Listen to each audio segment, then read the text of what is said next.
नमस्कार, मैं आपका दोस्त, आपका मित्र प्रिंस पांडे।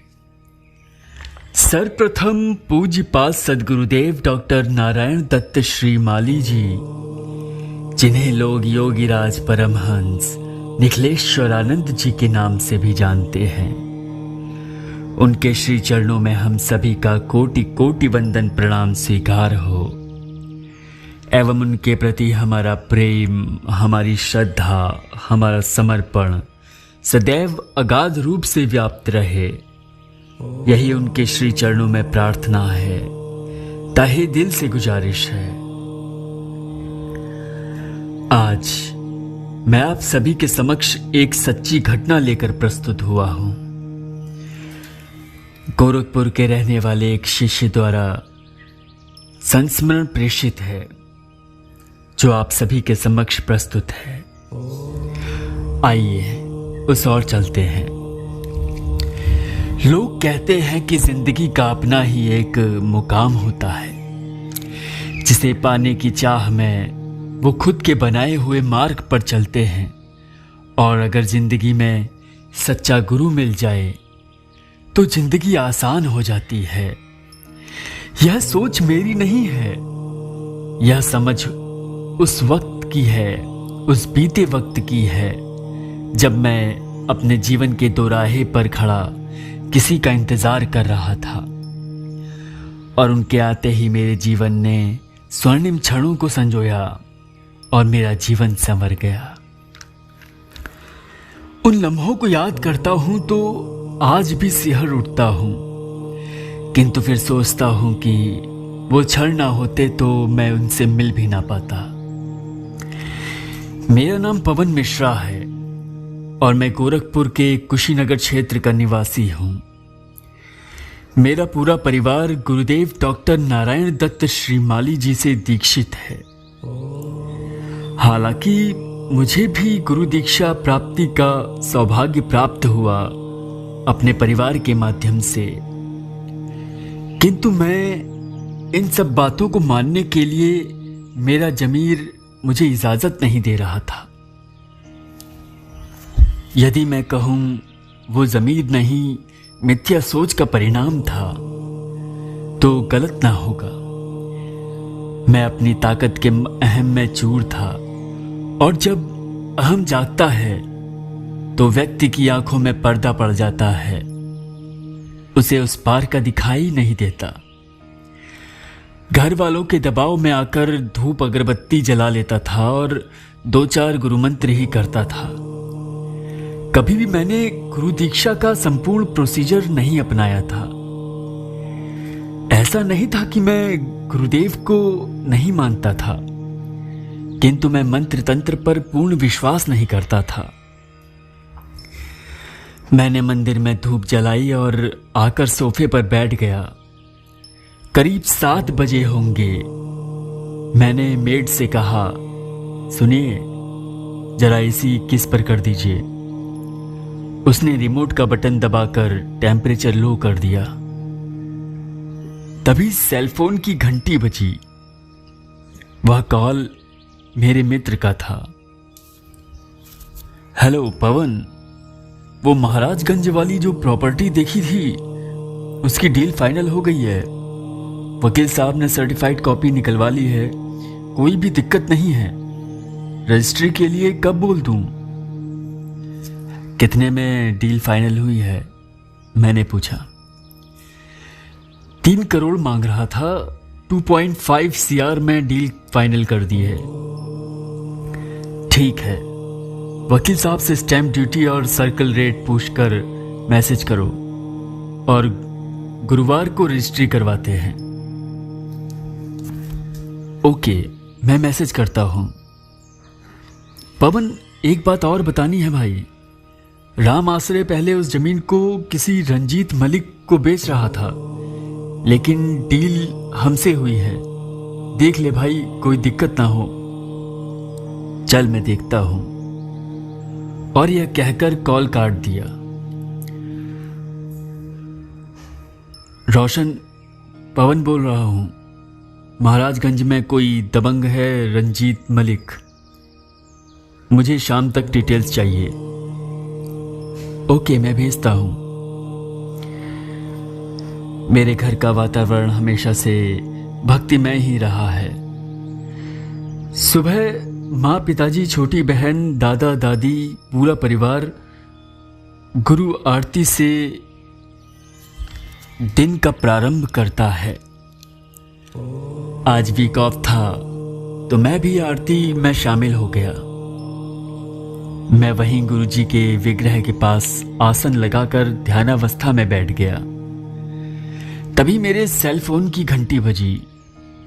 कॉल रविंद्र का ही था।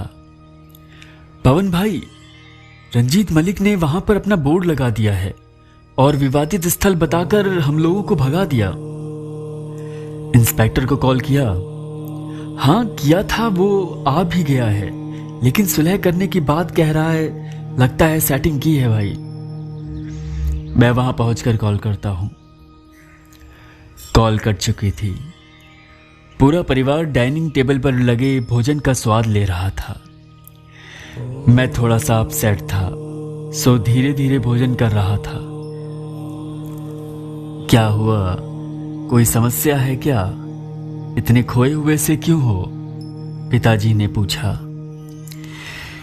ऐसी कोई बात नहीं है पिताजी। महाराजगंज में एक प्रॉपर्टी देखी है 12 एकड़ की। रंजीत नाम का कोई दबंग है, जमीन पर कब्जा करना चाहता था, तो किसान हमें वो प्रॉपर्टी हमें बेच रहा है। अब वहां उसने अपना बोर्ड लगा दिया है। बस इतने में परेशान हो गए?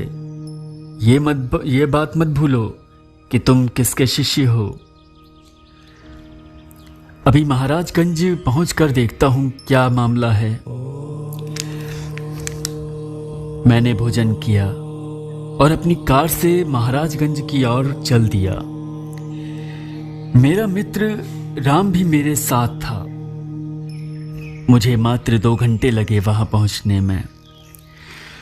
महायोगी गोरखनाथ एयरपोर्ट के पास की वो जमीन आने वाले समय में सोने की कीमत अदा करेगी, ये सभी जानते थे।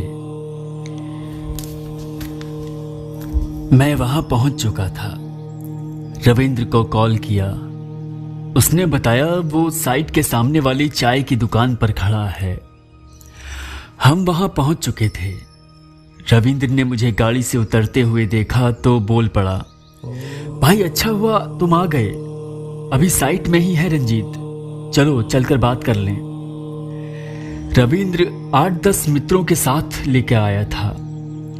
मैंने गाड़ी के डैशबोर्ड के बगल में बने केस में से रिवॉल्वर निकाली और अपने कमर में लगा ली। मैं साइट पर पहुंचा तो देखा कि वे लोग नींव खोदने का काम करवा रहे थे। मैं प्रॉपर्टी के पास ही रुक गया। मुझे देखते ही रंजीत वहां आ गया। मैंने उससे कहा, आप अनधिकृत रूप से कब्जा कर रहे हैं।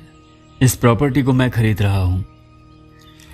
खरीदिएगा तो जान से जाइएगा। बाबू, हमको पहचानते नहीं ना बानी। अब यहां ना दिखिएगा, जा नहीं पाएंगे यहां से। मैं खुद को बंधा हुआ अनुभव कर रहा था, क्योंकि अपने क्षेत्र में किसी की हिम्मत भी नहीं थी कि इस तरीके से बात कर ले। मैं चुप रहा और सभी को वहां से चलने का इशारा करके अपनी कार के पास आ गया।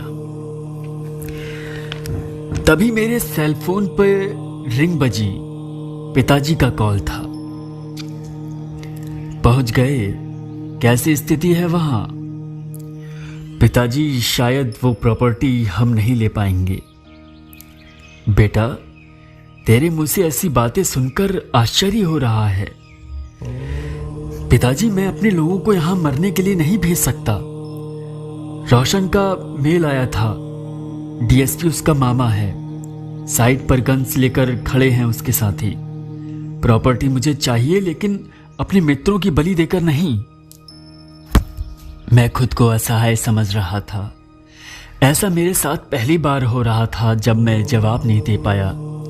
तभी पिताजी ने कहा, मैं जानता हूं तू उस प्रॉपर्टी को पाना चाहता है, मेरा कहा मान, तू गुरुजी से बात कर ले, आगे उनकी मर्जी।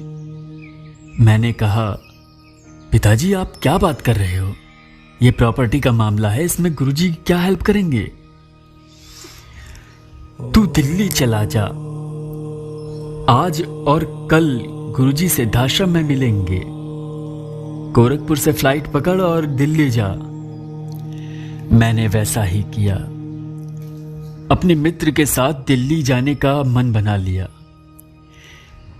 एयर इंडिया की शाम 5 बजे की फ्लाइट से नई दिल्ली पहुंच चुका था। लगभग 7 बजे मैं वहां पहुंचा। मैं कोहाट एनक्लेव सिद्धाश्रम की ओर कैब से चल दिया था। हमने होटल में रुकने का विचार किया। Indira Gandhi airport international airport से करीब 2 किलोमीटर की दूरी पर होटल JW मैरियट में रुके। सुबह फ्रेश होकर आश्रम पहुंचे। 10 बजे हम कोहाट एनक्लेव सिद्धाश्रम पहुंच चुके थे। गुरुजी अपने कक्ष में अभी आए नहीं थे। लगभग 10:45 पर गुरुजी आए और हमें उनसे मिलने भेज दिया गया।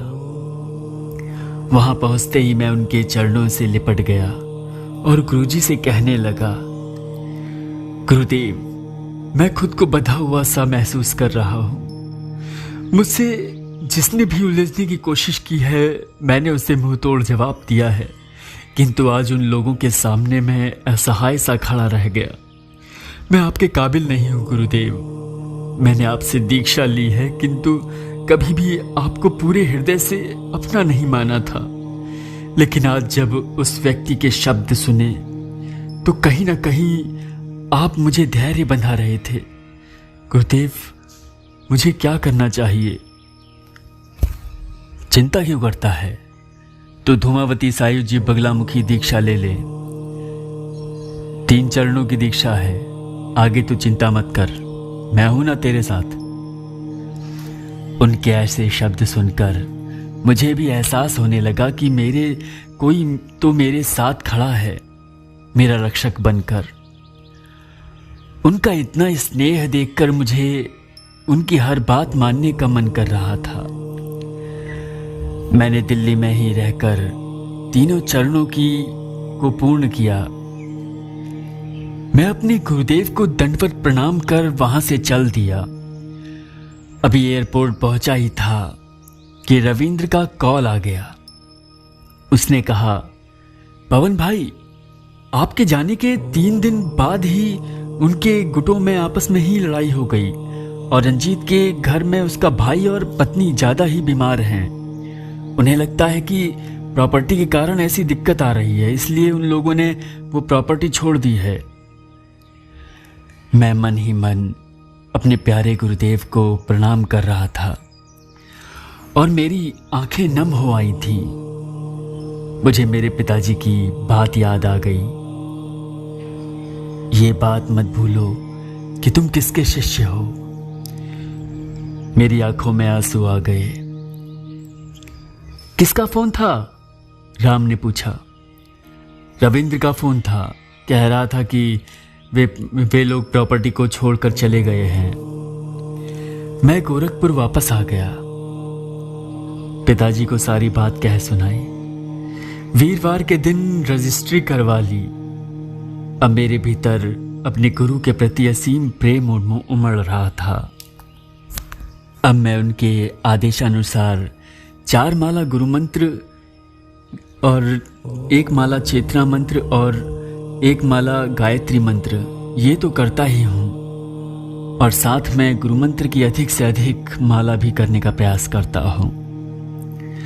मैंने अब उनकी सेवा तन मन धन से करने का निश्चय कर लिया है। जय निखिलेश्वर।